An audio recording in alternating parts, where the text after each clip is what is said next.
Hello, this is Ivan for watchandlearn.com, and before we start this series introduction, I just want to say I know I said at the end of local development with Vagrant series that we are going to be doing something with WordPress, but we actually aren't, because if you go to YouTube and write WordPress and then anything, you will get bazillion videos about WordPress, including some of my own, and most of those videos are really good videos, really good series. You got everything from theming, plugin making, whatever you want. So I don't think I have anything else to say about WordPress, so I decided to go a different route and do something that is really interesting, at least to me, and something that in my opinion is the way the internet is moving right now. So what we are going to be doing is we are going to take Drupal 8 and use it just as a backend. So this is not the continuation of the Drupal 8 theming series. This is completely different series. So Drupal 8 is going to be used just as a backend to our application. And then we are going to use Vue.js, which is a JavaScript library, that is going to take the data from Drupal and display it on our one-page app. And I think that is going to be pretty interesting.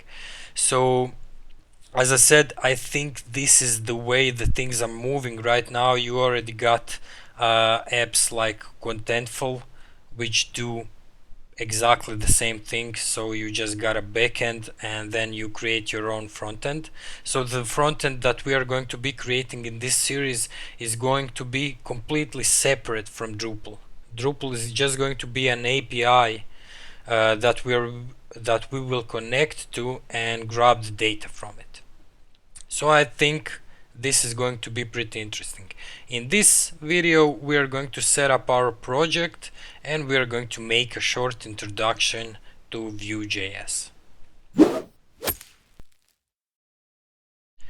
So before we start doing anything, I just wanna take you through the setup of what we are going to be doing. So you will need two things. You will need an empty, actually not empty, but this kind of movies up directory with just one index.html file in it. You will have this gulp file.js, package.json. All of this will be available to you on GitHub, of course. The link will be in the description below. And we just have this sass directory with Suzy in it, and then we got this style.scss that is calling all of those other SCSS partials that are going to be compiled into this CSS. So you can use it this way, or you can just make an empty directory with index.html in it. It doesn't matter. I just do this so we have live reload and we have some CSS stylings so that our application doesn't look hideous. And then the other thing we are going to be needing is a fresh installation of Drupal. So you got this whole Drupal 8 theming series and you can check it out. So you have installing Drupal is the first episode. So if you don't know how to install Drupal, you have this right here, so you can check that out. Okay, so we have a fresh installation of Drupal and we have some basic HTML page, nothing else. Also, as you can see, Drupal is installed on movies API.dev, and this site, this actual application that we are going to be creating is on movies app.dev. So not API but app.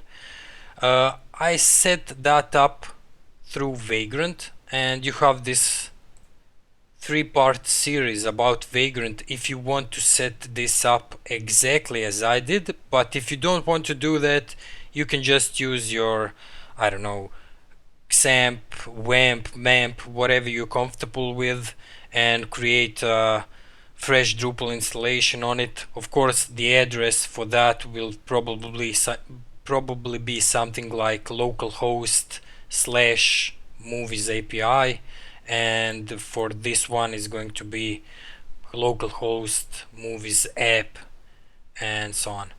So however you do this, it will be correct. It should work with whatever you're comfortable with. So this is our setup. So we got fresh installation of Drupal, and we have this practically empty site with just some CSS in it, JS, CSS, and that's it. So what I'm gonna do now is I'm actually just going to go to my movies app folder and install everything that Gulp needs. So cd public and movies app. So this is the folder that I showed you earlier. You have the CSS, Gulp file.js, package.json, and so on. So what I'm going to do now is I'm just going to run sudo install npm install, and just wait for that to run. So once this is done, we have Gulp installed. Also, I just want to emphasize this, so you don't have to do this. You can download this from GitHub and just do npm install, but all the things you need for this application to work is that JS folder and index.html, nothing else. So we're doing this just to make our development process a little bit easier if you don't know what Gulp.js is and so on. But for us, or for me, this is much easier, so I'm just going to do Gulp watch right now, so that the Gulp will be watching all of our files and reloading the browser as we do some changes on it and compiling our CSS. So I'm just going to do Gulp watch and wait for it to load. Okay, and let's test out Gulp right now. So I'm actually going to go to my browser and turn on live reload, and then if I go to CSS and then globals and just put, I don't know, background of black to my body tag and save this, this should turn black, but it didn't for some reason. Let me just see. Style CSS was reloaded. Did we get some errors? No, we didn't. So why isn't this working right now? Oh, I'm an idiot. So this isn't working because in our index.html file we actually didn't call our style.css file. So we should probably do that first. So link to style sheet is going to be CSS, actually like this, CSS style.css. Okay, save this, and as you can see, the browser automatically refreshed, and if we change the color once again to 000, now it's 000, and if we remove it altogether, it's just going to be white. Okay, and the next thing I'm going to do, I'm going to turn off this global Gulp file.js, and I'm going to add some title to this. So this is going to be our movies app. Okay, and in the body I'm just going to do container, and then I'm going to do h1 and say hello world, and this should look like this right now. And we are going to just add bootstrap to this so that we have some predefined stylings for our app. So I'm just going to do bs3 css, actually cdn css, and that should be it. So this is looking a little bit better. So I'm just calling bootstrap right here so that we get some default stylings, and that's it. So we got our app setup, next thing we are going to do, we are going to set up Vue.js. And actually, before we do that, I'm just going to take this guy right here and put it before our style.css, because we may want to override some of the bootstraps CSS. So this is the way we would do it. Okay, so the next thing we're going to do is install Vue.js. So as I said before, Vue.js is a JavaScript library or framework similar to Angular, Ember.js, and so on. So it lets you make one-page applications pretty easily.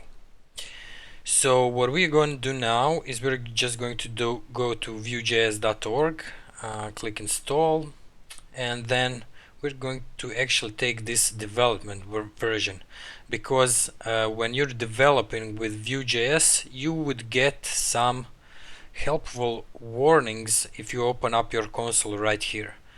So, but if you do this production version, you won't get any warnings. So I'm actually going to take this one, and then I'm going to not go to my movies API, but to my movies app, and then to JS, and then I'm just going to save this vue.js file right here. Okay, and then before the closing body tag, we are just going to add that Vue.js file. So script, and then we do src equals js Vue.js. Okay, and that's it. We get Vue.js going on our page right now. Okay, so let's create obligatory hello world example right here with Vue.js.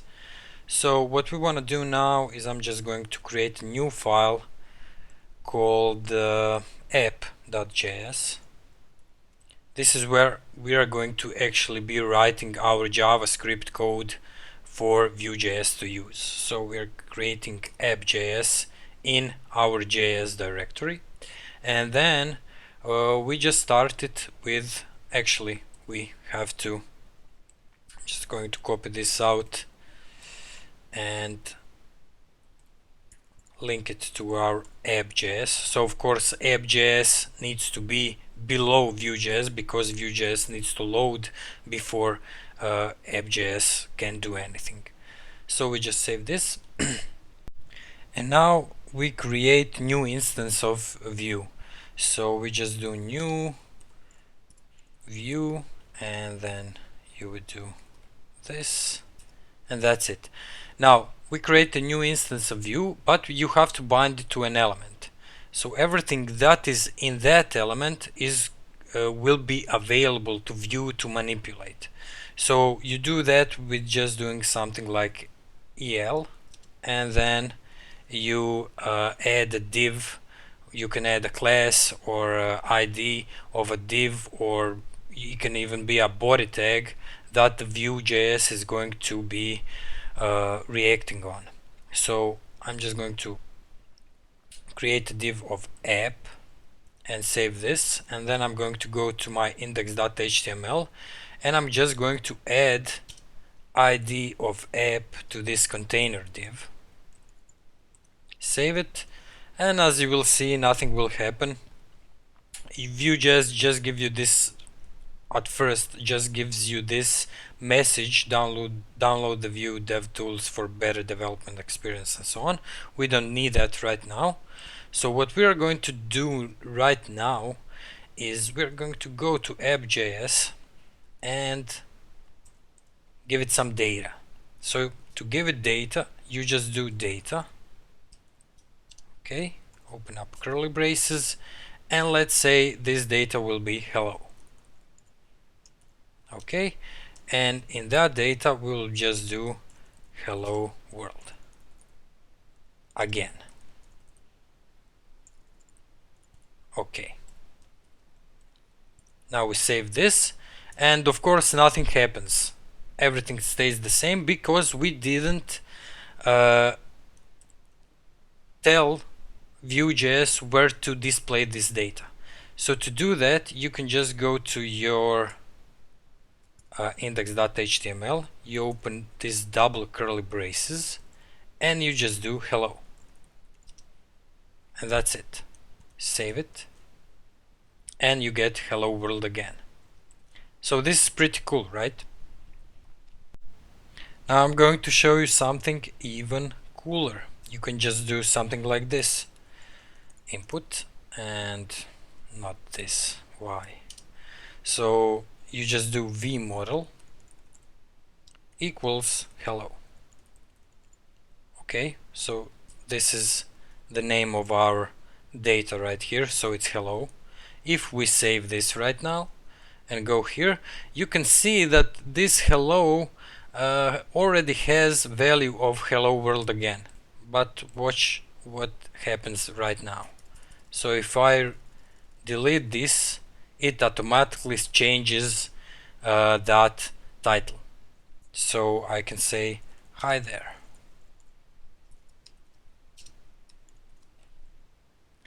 As you can see, this is called two-way data binding. So this vModel is connected to this hello, and whenever you changes, Vue.js automatically reacts to it and changes this title right here. Okay, so that's cool. So let's just try another example.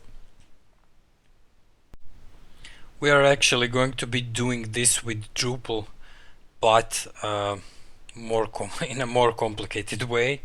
But basically this is it. So what we are going to be doing with this application is something like this. So let's create names, and then we're going to set it to be an array, and then we're going to have some objects in it. So that objects would be some kind of persons. So we can have first name. First name is going to be John, and last name is going to be Doe. Okay, and then we can create another object and we'll call it also first name. Actually, I'm just going to copy this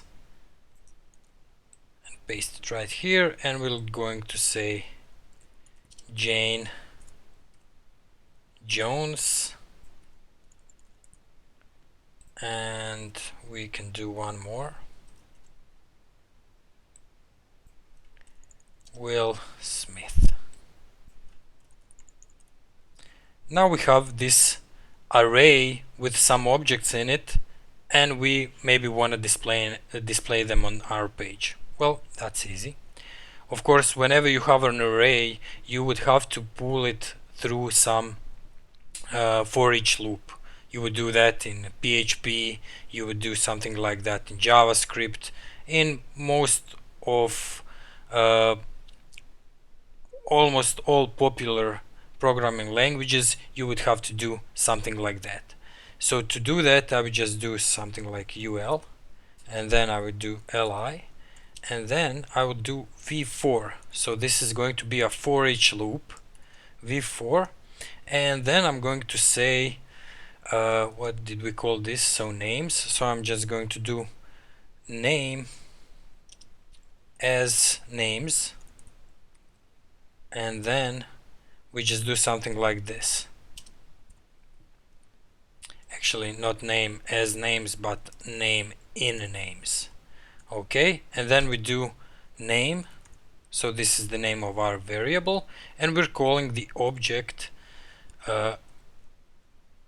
first name. So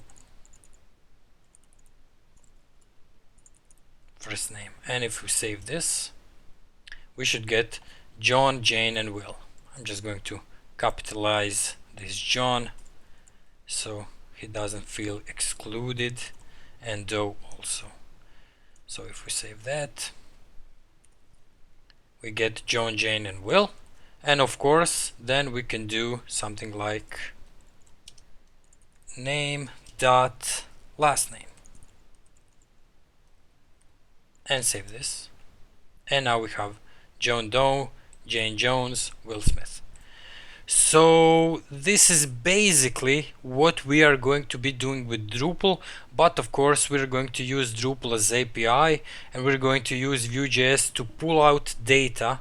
Of course we're not going to write data like this by hand, but we are going to pull that kind of data from Drupal and then display it on our page. So we are going to be doing that in the next episode.